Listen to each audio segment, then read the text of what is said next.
নিজের baby sitting করে জমানো টাকায় কেনা ছোট্ট এক খণ্ড জমিতে নেপালের দরিদ্র ও এতিম শিশুদের জন্য গড়ে তোলেন আশ্রয়, শিক্ষা ও আশার কেন্দ্র। এছাড়া মহিলাদের জন্য একটি ওয়ার্কশপ প্রতিষ্ঠা করেন তিনি। বলছি ম্যাগি ডয়েনের কথা। তিনি এমন একজন আমেরিকান যিনি নেপালের দরিদ্র শিশুদের জন্য কাজ করার জন্য পরিচিত। 10 বছর আগে 2015 সালে সিএনএনের হিরো অব দ্য ইয়ার নির্বাচিত হন ম্যাগি ডয়েন।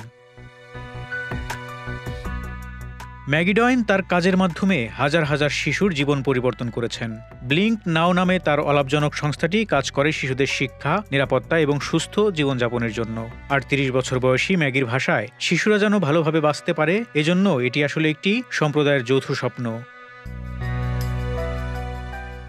নেপালের স্থানীয় এক অনাথের সাথে মিলে কপিলা ভ্যালি চিলড্রেন্স হোম প্রতিষ্ঠা করেন ম্যাগি ডয়েন। বাঁশের ঘরে শুরু হওয়া তার কপিলা ভ্যালি স্কুল এখন আধুনিক ভবনসহ প্রযুক্তি নির্ভর শিক্ষা প্রতিষ্ঠান, যেখানে পড়ছে 1000-এর বেশি শিক্ষার্থী।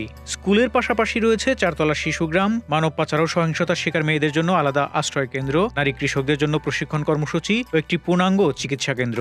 প্রায় 175 জন শিক্ষক ও কর্মী নিয়ে দারিদ্র্য দূরীকরণের কাজ করছে ম্যাগির দল।